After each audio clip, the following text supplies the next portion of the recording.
ni que état du Sénégal lu muy def pour rationaliser ñu bëri ànd nañ ci mais lii xaw a quand même du ma ni sax lii xaw a ñuul ci soo bi rek mooy train de vie de l'état bi nga xamante ne dañ koy tudd boobule ba tey ji te Georges Nesta wax na ko léegi mooy booy diriger da ngay diriger par exemplarité nit ki boo koy naan taxal sa ceinture day fekk yow mi koy wax nga ñëkk a tax sa ceinture. Oui, pratiquement Georges a tout dit hein. Rationalisation moom. Je pense que Sénégal depuis Wade bi mu fi ñëwee ba léegi ñu ngi koy wax mais ba léegi gisuñu train de vie état bi dara ñu wàññi ko ci ni muy continuer di fonctionner noonu lay continuer di fonctionner nu mu tuddati des cortèges pléthoriques avec des véhicules 8-8 yoo xamante ni ministres yi ci la ñuy yéeg président ci lay yéeg et cetera yoo xamante ni ay carburant balaa ñuy taal oto bi par exemple da nga ci def peut-être 50 000 wala 100 000 carburant pour muy doog a tàkk nga jël di ko dawee biir Sénégal di romb ay nu mu tuddee góorgóorlu yoo xamante ni tey jii bu ñu xëyee suba ba jant soo balaa ñuy am benn 1500 bu ñu yóbbu ci seen njaboot dañuy am problème donc tout le problème du Sénégal je pense que mi ngi war a commencer foofu ñu rationaliser li nga xamante ni mooy train de vie état bi diggante présidence ak primature ak ministère yi ak ni ko Georges waxee léegi ci assemblée nationale bi aussi là-bas aussi ça bouffe beaucoup d'argent ci biir assemblée nationale bi député yi li ñuy consommer en termes de carburant yi leen jox en termes de dotation salaire yi ñu leen di jox président assemblée nationale bi fonds politique yi fonds secret aussi il faudra un jour qu'on en parle. Le président mënul ñàkk ay fonds secrets mais 8 milliards quand même par an moi je trouve ça exorbitant par rapport ci réew moo xamante ni quand même dañ ni amatuñu benn marge boo xamante ni tey jii amatuñu benn marge de manœuvre président bi war a laal 8 milliards par an. Le président Macron n'a pas ça. de fonds secrets ah. Le président Macron n'a pas ça. mais ay fonds spéciaux moom day am ci état bu non fonds spéciaux léegi li ma la wax. Les fonds spéciaux dans les états démocratiques les fonds spéciaux sont logés au ministère de l'Intérieur. Oui. Et puis pour les opérations spéciales. Et puis c'est surveillé. C'est surveillé li nga ciy def c'est surveillé li nga ci def c'est surveillé par une institution. Mais Sénégal fii loi bi dafa ni fonds yi président am na droit def ko mu ko neexee kenn du ko laaj fu mu ko dugal ak fan la ko doon def. loolu c'est depuis Wade et c'est incroyable. loolu pour man dafa war a deñ. fekkee dañuy allouer ay fonds spéciaux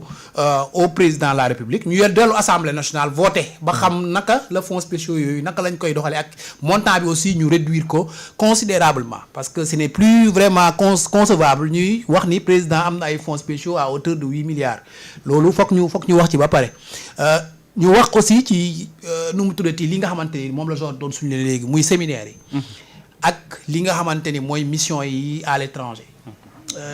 Man il m'est revenu à plusieurs reprises des informations comme quoi il y a beaucoup de DG qui voyagent avec des personnels pléthoriques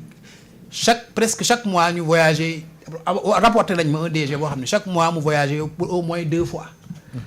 ay mission yoo xamante ni. est-ce que du liggéeyam moo ko laaj aussi wala. non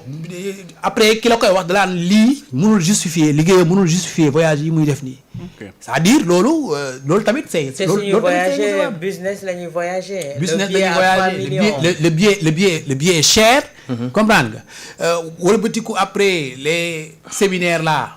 dañ koy organiser normalement pour waxtaanee lan la. réformes yi nañ ko mën a tegee pour mu jëm kanam mais c'est souvent pour bloquer les réformes yoo xamante ni président wala premier ministre annoncé ko et les séminaires il faudra à un moment donné ñu penser di ko def en ligne parce que jamono weesu na fu ñuy dajalee nit ñi ci ay hôtel quand même pour di ku ñuy sottante ay xalaat te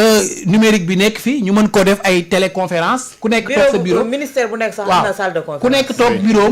ñu taal seen ordinateur bu ñu fekkee dañuy wax voilà la Covid l'a démontré ñu wax li ñuy wax ci kii mais à chaque fois bu fekkee da ngeen war a voyager dem Saly ñu jox leen ay per diem ngeen louer hôtel ñu fay ko ay millions quand même loolu bokkul ci rationalisation du train de vie de l'État donc yooyu yëpp pour man foog ñu xool et puis yooyu foofu la war a commencer balaa ñuy xalaata dagg ay subvention ci li nga xamante ni moom mooy énergie bi nga xamante ni ci population yi ñoom après danañ ko yëg nu mu tuddati tôt ou tard dañ koy yëg parce que même boo fekkee subvention nu mu tuddati daggoo subvention yi nga xamante ni ñoo jëm directement ci population vulnérable yi bés boo daggee subvention yi jëm ci entreprise yi après day delluwaat ci population day répercuté wu ci population yi donc balaa ñuy xalaat loolu nañ xalaat vraiment nan la ñuy fexee ba rationaliser. c'est vrai que Ayoba li nga wax nii ci lu mu tudd mbirum Senelec bi li ñuy wax sax lan ciblage yi Amine loolu wax keroog subvention yi ñuy ciblé. waaw bu ñu ko defee ci entreprise boo ko defee ci entreprise day retourné waat day répercuté wu ci askan bi. loolu moom amul sax ma dem ma ñëw. donc faudra vraiment ñu fexe ba li nga xamante ni mooy crise bi nga xamante ni dañ koy traversé ki koy gën a bañ a yëg doon population lambda sénégalais bi nga xamante ni tey jii moom mooy dund ci këram di góorgóorlu di xëy di wut lu mu am pour jox ko njabootam kooku warul yëg ni dëkk bi metti na sàngam war na koo yëg mais waru koo gën a mën a yëg que ñi nga xamante ni tey jii ñoo nekk ci bopp réew mi di ko jiite ñoom ñoo ko war a gën a mën a yëg parce que ñoom ñoo nekk ci kaw. ñoom lañ jox les privilèges donc privilèges yooyu tey jii pour man ku ci nekk. On a parlé de don de soi pour la patrie, c'est le moment de le prouver aussi. Ku nekk tey jii boo amee par exemple salaire 3 millions nga ni kat sama 2 millions yi def naa ko don de soi pour la patrie 5 millions nga ni 4 millions yi def naa ko don de soi pour la patrie tey jii les véhicules fokk ñu wax ci véhicules yi nga xamante ni ministres yi moom la ñuy yor. tey jii DG yi moom la ñuy yor. mënuñu continuer quand même di yor ay véhicules 8-8. di ko dawal ci dëkk bi. Sankara bu mu ñëwee au pouvoir véhicules yi nga xamante ni ay véhicules de luxe la woon yëpp da koo jël tege ko ne ñu ngi dawal ay véhicules à consommation moyenne ministres yeeg ku ci nekk ministre véhicule bu modeste ngay yéeg. moom R5 la yore woon. waaw moom ci boppam R5 la yore woon. tey jii pourquoi ñu war a yéeg ci ay Mercedes yoo xamante ni saa bu ci nekk boo laajtee prix bi ñun la ay 40-50 millions lay jar ay BMW ay oto. loolu xanaa deuxième mai la. non ay Maybach. Maybach 100 millions la. non je te jure boo nee 40 millions ça oto yi may gis ñuy daw ci dëkk bi c'est hyper cher suñu autorités yi di ko dawal c'est hyper cher et je pense que foofu tamit war nañu xalaat vraiment ñu def des efforts. Des fois on te pose des des arguments sécuritaires comme quoi que voilà dañu war a dugg ci oto yoo xamante ni dafay assurer seen sécurité on est bien d'accord mais mën nga dugg ci oto boo xamante ni consommation bi c'est moyenne c'est plus modeste ba pare mu assurer la une sécurité loolu du argument pour man et puis dëkk bi laajatul loolu pour man parce que ni ngeen décrire l'état des finances publiques tey jii mayewul quand même ñu leen di gis ngeen di dundee wala ngeen di rouler ci yenn véhicules yi. Ibrahima Anne lan nga jàpp ci doxalinu état du Sénégal pour que mesure d'austérité yooyu la nit ñi mën ko accepter à 100% te bañ si am ay réserve nan nañu war a doxalee. non mooy li olof di naan booy balaa ngay digle càngaay da ngay sangu pare. Donc ñoom ils doivent prêcher par l'exemple. Effectivement. Je crois que là les amis ont presque résumé la situation. Ci wolof. ci wolof donc Mohamed Al Aminou Lo bon donc pour Awa Al Aminou Lo quand même je crois que c'est une voix officielle. Al Aminou Lo c'est le secrétaire général du gouvernement et c'est le plus proche collaborateur maanaam mooy ki gën a jege président premier ministre. Je dis pas non. dama ne c'est pas encore officiel. waaw c'est autour d'une émission le toog wax li nga xamante ne mooy projection yi. non